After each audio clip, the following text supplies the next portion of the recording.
Hey, dude, listen to this. Sir, You're jumping around. No. No. Listen to me. We're gonna listen to you, but there's a space and time. Jericho, magbago ka dyan, ha? No, sir. Because patapusin mo ako. 1 minute, I'm done. It's just in direction, ha? Okay? 1 minute, sige. 1 minute. 1 minute. Yes, okay. Everyone, Okay, so this no more question. This I tell you all. You have opened the Pandora's box. Oh, okay naman, di ba? Oh, 1 minute naman eh. So listen to this. I have watched this the third time in the week.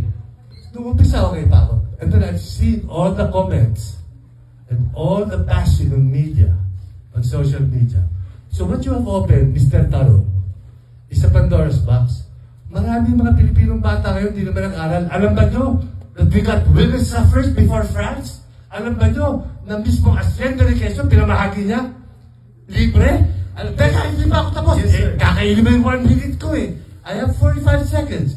Kung hindi nyo alam yun, i-research nyo. I-research nyo lahat. Sapagkat ito pala, inaabi naman nila, joke lang eh. Okay? So, ikaw, Mr. Tarong, at lahat kayo, hindi nyo alam ito binuksan nyo. Ang dami nagsasabi sa social media, ay, mali pala si Quezon, dapat naiwan na lang tayo sa mga Amerikano. Ganon? So, nasa ilalim tayo ni Trump?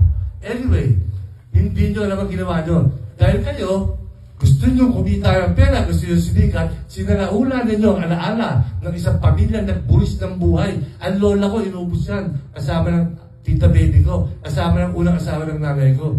Pinas lang yung mga yan dahil hirap na. Anyway, yun, tapos na ako. Mahiya kayo. Ngayon, eto sinachannel ko ngayon ang aking lolo sa pagsabi ko sa inyong ito. Kayo!